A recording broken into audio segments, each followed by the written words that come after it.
2.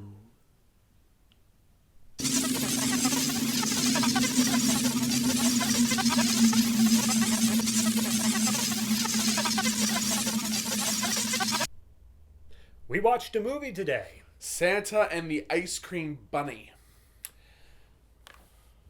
I have no idea where to begin. It is... It is beyond words what was witnessed today. But I think that if I had to say one word, it would be cheap. Cheap. Very cheap. Cheap. So I'm going to give a plot very quickly because there isn't much of one. I can go a bit more in depth though if anybody wants.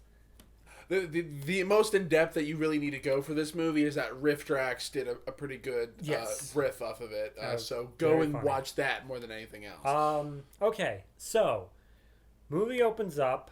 Elves working in a workshop singing some songs that are barely audible because the audio in this movie is shit, but we'll get to that. It feels like everything was shot with in-camera audio, and this was before. And then dropped in a lake. Well, this is also before the cameras actually had audio. Yeah.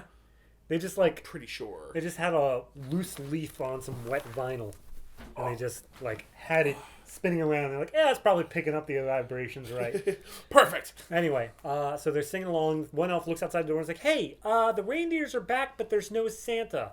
And the narrator picks up and it's like, oh, well, Santa's down in Florida. He got stuck in the sand and the reindeer flew off without him. Meanwhile, the North Pole is in Montana. So they're like, Santa's just sitting in the sleigh like, Jesus, it's so hot. And I've got to sing songs every once in a while, but then I need to fall asleep out in this heat, and my sleigh is caught in the sand.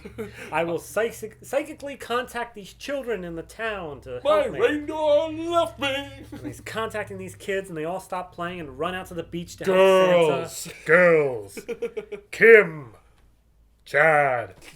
And then all the kids come out. Megazord! He's like, all right, so my sleigh is stuck in the sand and I need help getting out. And they're like, oh, okay. And they all run off and they start bringing in one by one different barnyard animals. It starts off with a mule, which you think might work. Then they go down to pig. Then they go to sheep. Then they go to cow.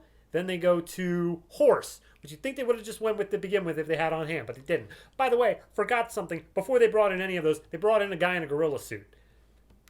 That happened. So then, and he's supposed to be a real gorilla, I'm supposing. Yeah, I guess.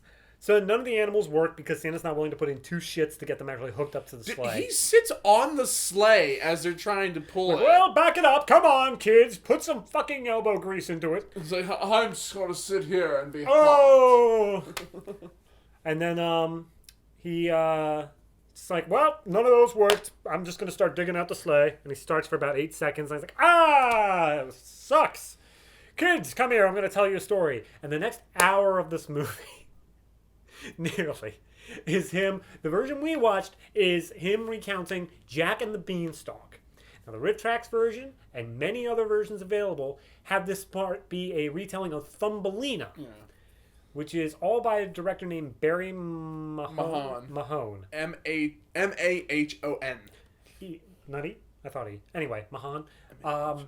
So he... According to Wikipedia. I'm going to give the plot of Jack and the Beanstalk now because that's literally this movie. So he's recounting the story of Jack and the Beanstalk. Jack, and this takes place in the 70s, but maybe not.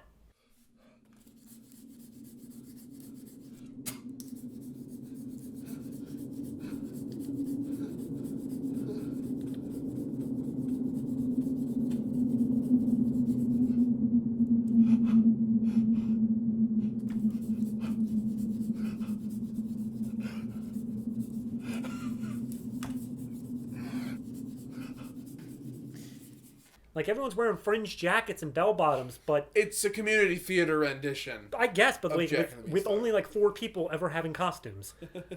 So then the guy takes this cow to Honest John, and he's like, "Oh, well, this is such a fine steer. I'll give you magic beans instead." He's like, "Well, my mom said get money, but I can't lie. I kind of want those beans."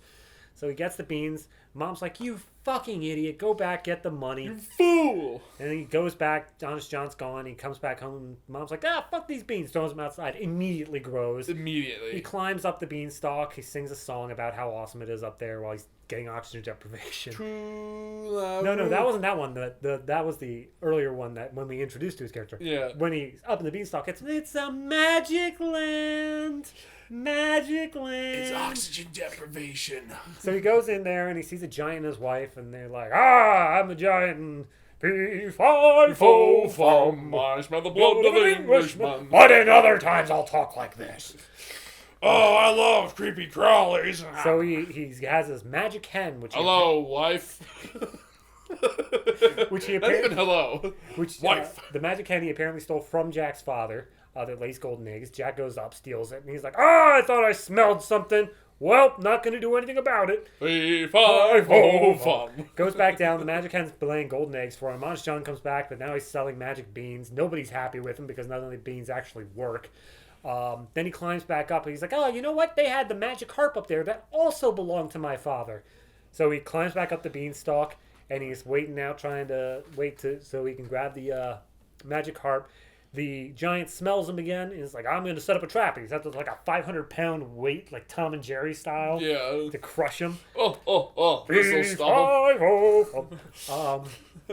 Then he says, Alexa, magic harp, play music.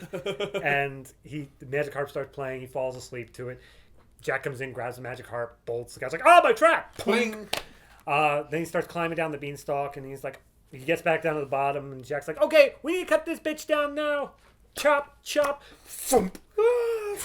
And they're suddenly normal size. And then everybody that we've ever met over the course of this entire play, including Honest John, comes into the house and just sings the little curtain call song. I was waiting for them to take a bow. Pretty much. Then we realized that for the past 45 minutes we've been listening to a story Santa's been telling, and we cut back to Santa telling them a story. Kids run off again, but this time they get the ice cream bunny. The ice cream bunny. What is the ice cream bunny? It's the Easter bunny that isn't the Easter bunny. It sells ice cream. And it drives a fire truck. Kind of. So we spent a good 5 miles an hour. 5-10 minutes watching him come in while a siren's blaring, and these kids are mouthing words because they're not actually able to sing the song that you. I was expecting them to start singing the songs from The Omen, which surprised me. And then finally, their song kicks in. They arrive to help Santa. Santa has a really intense Dutch angle. Yeah. Right. So it's you. So it's you, my greatest nemesis. Ho, ice cream buddy. You walk towards me instead of walking away. Oh. Bring us back into a Joseph lie. And then he hops on Ice Cream Bunny's truck after some pantomime, and then the sleigh disappears, and then the movie ends without any end credits. That's it. There's a lot going on. And nothing. In terms of just like...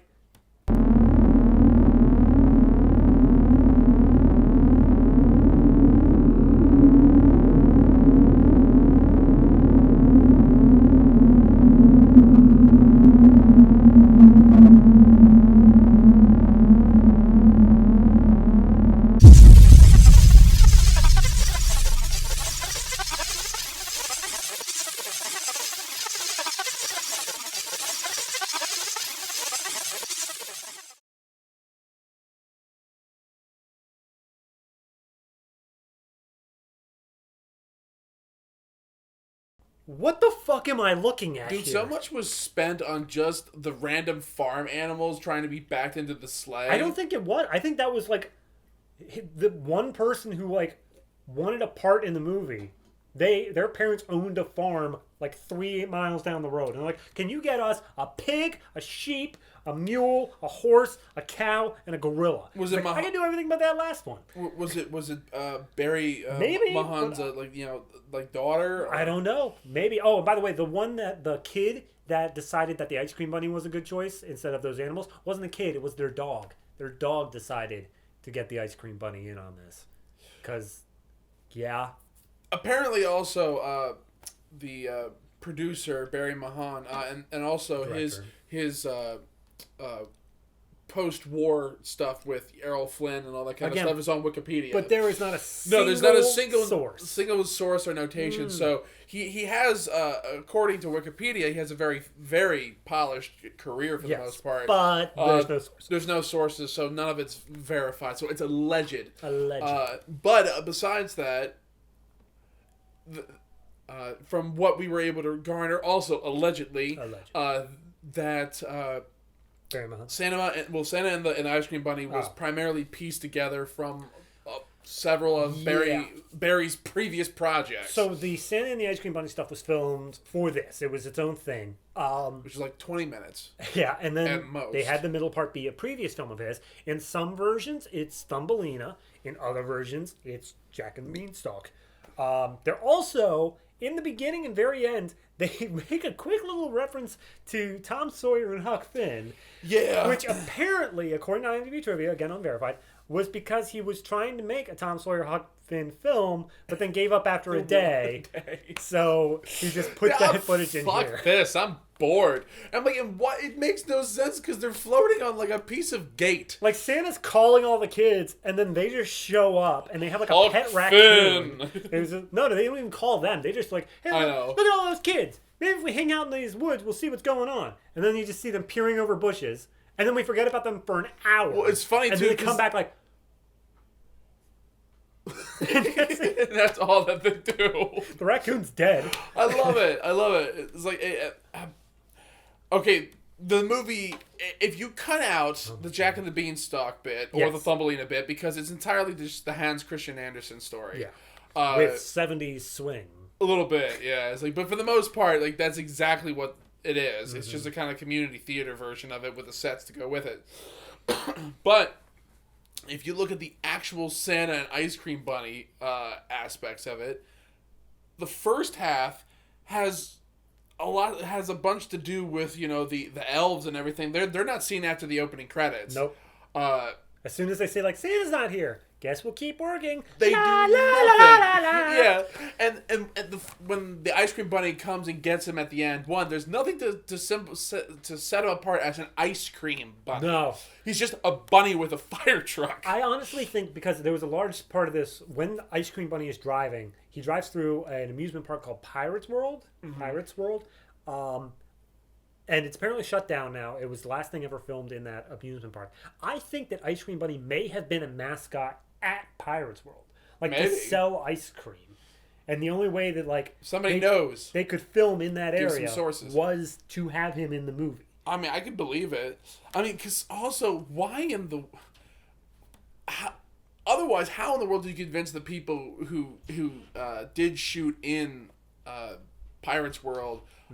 to actually let these guys drive a fire truck through it? It was a pretty bare minimum theme park as well. Yeah, there was like one of those little like up and down rocket ship rides. And there was nobody on it. And there was standing water around on the ground, so you have to assume there's a water park somewhere in there, but... Unless it was raining the day before. Possibly, but who knows? You don't know. It's strange. But so when it came down to... All right, so let's actually talk the movie itself.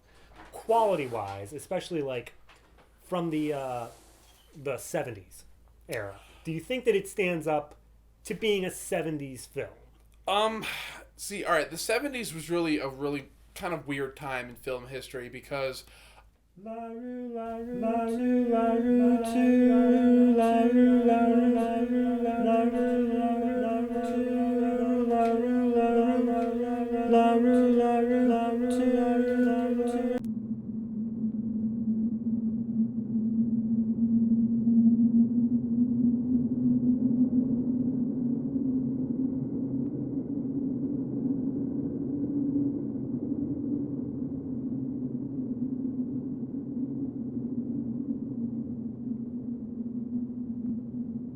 back in this portion of history that consumer grade cameras were becoming a lot more accessible, a lot more consumer friendly, I should say. So these types of kind of almost homemade movies were becoming more ubiquitous, and the ways that you were able to exhibit them were becoming exceedingly more cheaper. I don't know if you've ever seen the movie Manos, The Hands of Fate. Not in its entirety. You know, go watch it if you're a fan of MST3K.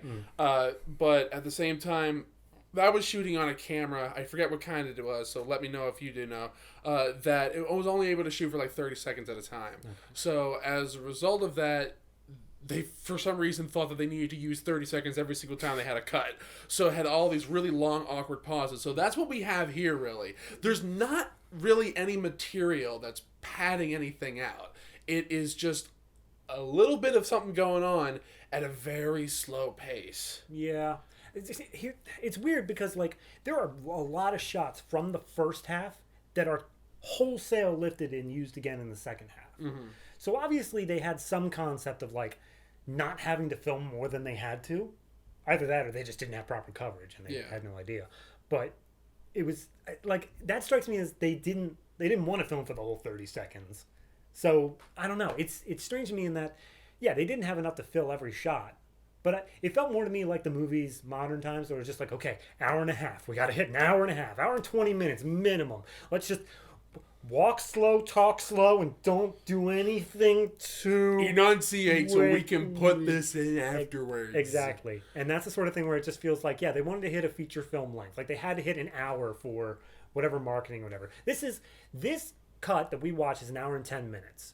With the Thumbelina original cut, the longest version I've seen is an hour and 36. So that is full on 90-minute long. Like that is a full feature thing. But you have to imagine if we saw everything we saw here, and from the small bits that we saw of the Thumbelina part, I feel like that wasn't so much of the 30-second thing. That was just stretch the holy hell out. And also the Thumbelina part, I think that there was a story of somebody, they were telling the story of someone telling the story of Thumbelina. It was like, several layers deep. Yeah, like again, I'm actually curious about it, and the answer is probably a lot simpler than what I'm probably thinking that it is, but it's the idea.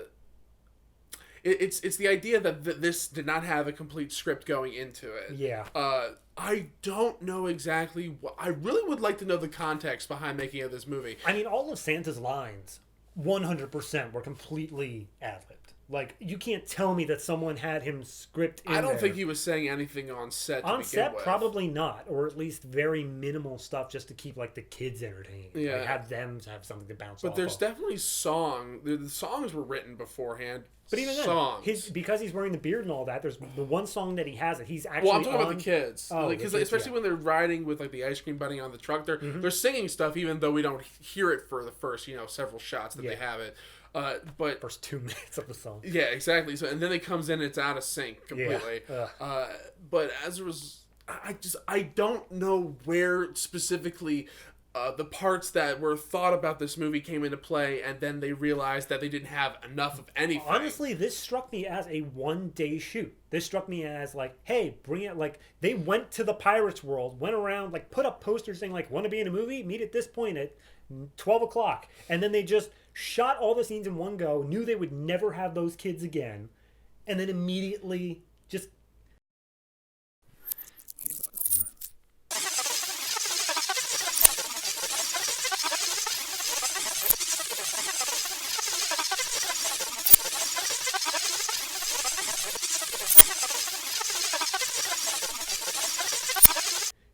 took whatever they had that day and was like, we got to make a plot out of it. What do we got? Go with it, please. And they had the shot of them bringing in animals. They had the shot of the what was with all the animals? Bunny. Did Pirates World have a petting zoo? Entirely possible. Like, I don't know if we're even giving, like, we're putting Pirates World pretty high up on the reason that this was made. It's entirely possible. It's completely non-consequential. And that they would just happen to be shooting in the area of it, and they happened to ask if they could film in the place. Yeah. It might not have had anything to do with the production of this movie.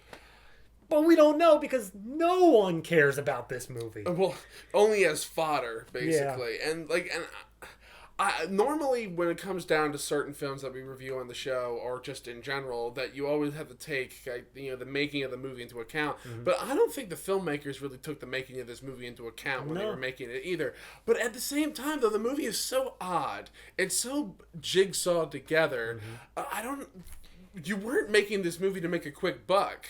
It reminds me of like one of those anthology horror shows you used to have on like the kids stuff, like yeah. Twilight Zone or whatever, where it was this. The entire premise of the movie, Santa and the Ice Cream Bunny, was the framing device in order to tell the Jack and the Beanstalk story. Like, it barely had any plot of its own. It just felt to me like they were especially because there are two cuts with two totally different movies, it felt more like they were just like, okay, let's just set up a plot, and then when it comes to the Santa Claus story time, we'll just work in whatever this week's episode is. Yeah. This week, it's Thumbelina. This week, it's Jack and the Beanstalk. This week on Santa Story Time, I love how also the tagline for this movie, according to IMDb, there's two. What a story! A daring rescue. And the second one, which is the biggest lie of all. Yep. The amazing story of Santa in big trouble and his exciting rescue by the daring ice cream bunny. It's breathtaking, fun for all. What did he do that was breathtaking or daring? No, he drove a fire truck about 5 miles an hour down a road where he almost hit a dog. He also rolled over a very large rock and almost pitched a bunch of kids into a ditch. That was hilarious.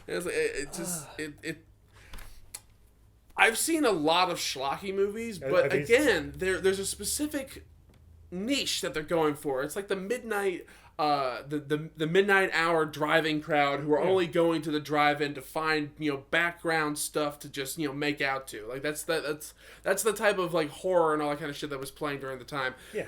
This is billed as a family movie. Yeah. Where are you showing this? Okay, so I feel like there's one thing, if we're going to go into all of his... At the community theater where you shot it? All of his other accolades, we do need to go into his history. Barry Mahon, he, for a very, very, very, very, very long time, prior to making his children's films of Thumbelina, or Jack and the Beanstalk, or this, he made adult films. And he made some roughies. He made a lot of them.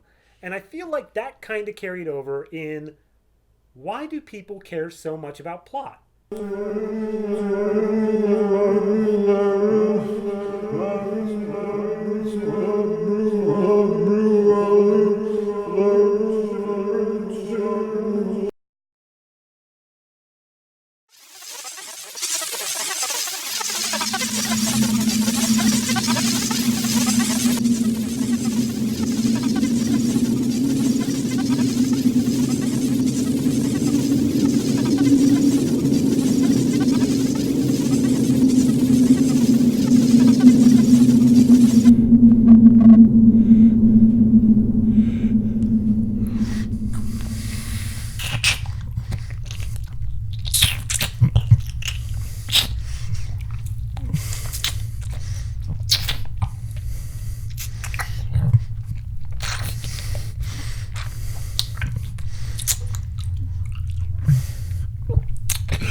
No one needs plot. We're just here for fun. Like, he made movies called The Warm, Warm Bed, The Diary of Knockers McCullough, Prowl Girls, Forbidden Flesh, Fanny Hill Meets the Red Baron. The Wonderful Land of Oz. That one was legitimate. I love how that one was legitimate. He made The Wonderful Land of Oz the same year he made Fanny Hill Meets Dr. Erotico. Ooh, Dr. Erotico. That's an MCU film waiting to happen. So, all right. Sex Club International. I'm just going to go with final thoughts. Like, it's... Okay. This movie, technically, its audio is crap. Like, I can't even begin to describe how absolutely... Violent Women. Moral Squad. I need to see some of these films. I can't even begin to describe how audio... Like, it's just absolutely terrible. The opening song with the elves, impossible to understand. Yeah. You cannot possibly understand what's We had going on. auto-generated captions on, which made it a lot more fun. There's one part where they're like, well, Santa, why don't you just take a plane? And he's like, well, that's a good idea, but I wouldn't be able to get out of here with my sleigh. But the caption said, oh, I wouldn't be able to get out of here with my slave. And we're like, Santa. Whoa. I mean, times have changed, buddy. Well, Dutch folklore, has him having a slave. That he's a slave, guy. Stop doing the face. This is our Christmas episode. Stop ruining it. It's a Christmas topic. So it's timely. It's around this time of year. The video quality also crap. It's forgivable just due to time period, but like there is so much film grain you think they ran over this thing with a truck several times. Also, coloring wise, blues muted, greens muted, reds. Argento Suspiria reds. They will explode off the page. But No, it's in the way The of frame was bleeding. I guess in the way of just the plot and like the story and whether or not it's even good for kids. Like this is, I would not put this above 2 years old. Like as soon as there's any sort of like object permanence built into your child's mind, this movie immediately loses all value because they're just like, wait a minute, how'd that happen? You would only show How'd this to your happen? kid if you hate them. Yeah, pretty much. if that, or if they like loud noises, because a very long period at the end is nothing but just a bunch of loud noises. You could probably show this to a daycare full of infants and not have any problem, but at the same time, though, there's percentage-wise, there's bound to be one kid to be scarred by this for life. I mean, I'm trying to think from the Santa Claus perspective of like the Ice Cream Bunny's outfit is terrifying. oh my god, it's Santa being trapped in Florida with seemingly no way out. That's been covered in some like Rankin Bass sort of stuff, right? I love how he's like trapped. he's like scooping his way out. He's like, I need to get the way out. I need to get, and he's actually making progress. He's like, I need to get the children. Oh wait, can't do that too much. Oh, you know what? It's no use. It's too hot. Someone get my fainting chair. Quickly. So no, I cannot recommend this from a perspective of it's actually decent. From a so bad it's good, still probably gonna say no, just because it's so. Okay, you know what? I'm gonna change mid sentence there. I would recommend it, just because thinking back to, there's a point midway through Jack and the Beanstalk or Thumbelina, hopefully, where you remember, oh yeah, this is Santa and the Ice Cream Bunny, and at that point everything just. You turn off for a minute. You're like, this is...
What the fuck is this? And I love how afterwards he's just saying to the kids, he's like, so you see, children, you know, if you work hard enough and everything, you know, you'll be able to make this work. And then they all run off and get a bunny. And the dog did it, so the kids didn't actually do anything from that. I mean, my whole thing is, and also the funny thing is, he's like, why don't you just fly back? Well, I'll leave my sleigh here. And then at the very end, it's like, as soon as Santa got back to the North Pole, the sleigh disappeared and reappeared there. So I'm like, you fucked up your own logic there, movie. Ah, that was a whole hour ago. We can't fucking keep that in track. I did. And I'm like,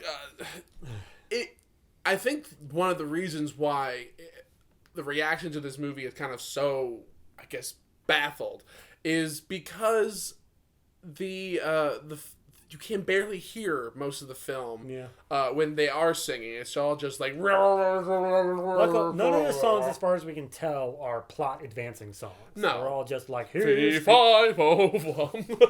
God damn it. It's like...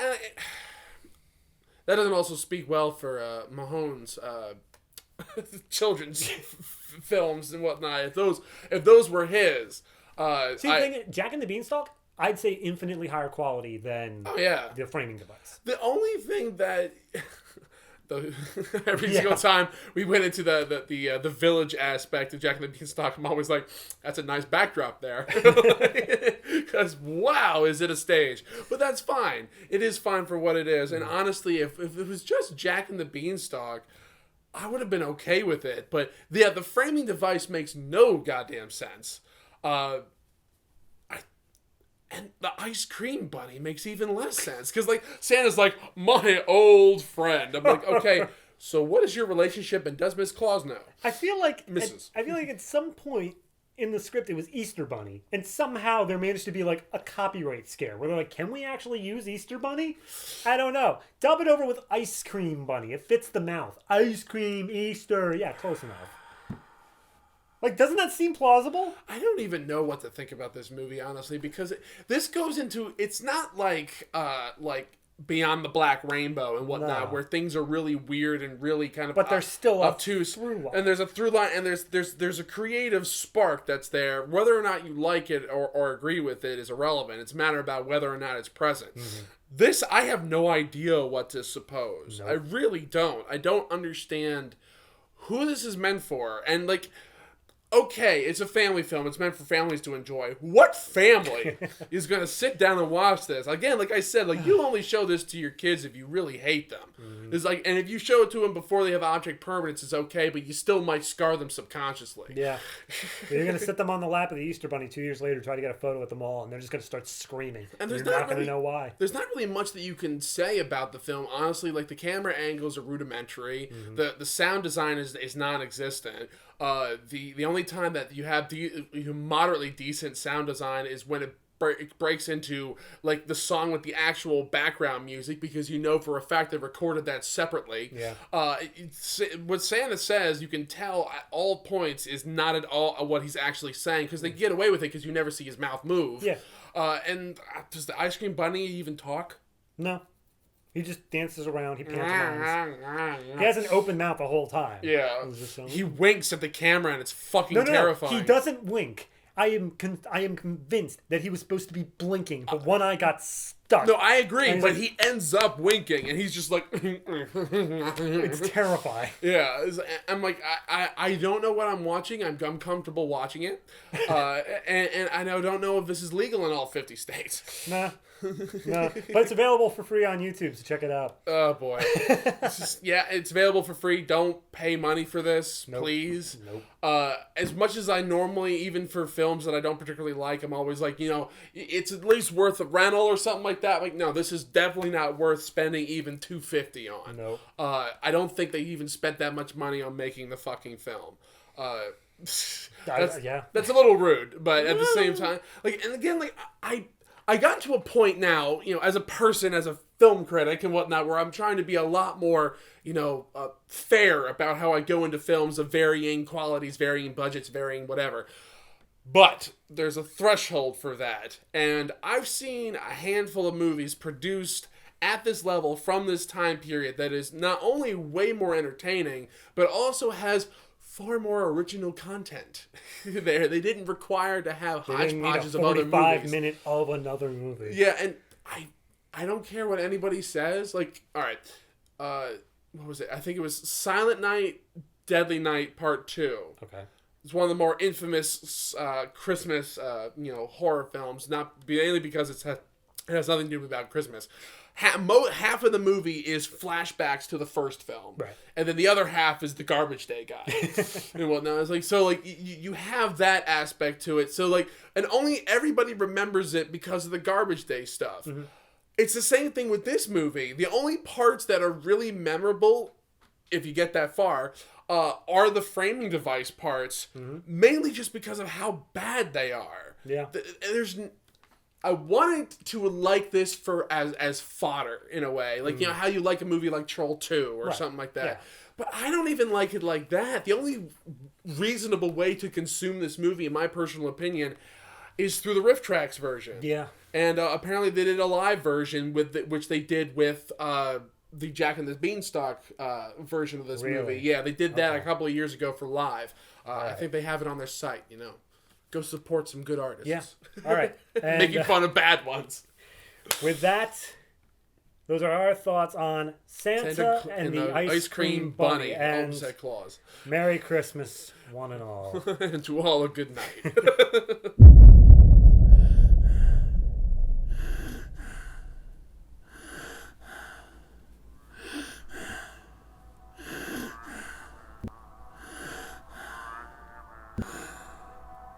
You. I know you. You're the spirit of Christmas. What happened to you? You shouldn't be here. You shouldn't be here. You shouldn't be. What do you mean I shouldn't be? This is my house. Shouldn't be here. No, you gotta wake up. You gotta wake up. You gotta wake up. You gotta wake up. You gotta wake up. You gotta wake up. Wake up? You gotta wake up. What are you talking about? You gotta wake up. You gotta wake up. You gotta wake up. You gotta wake up. You're dying.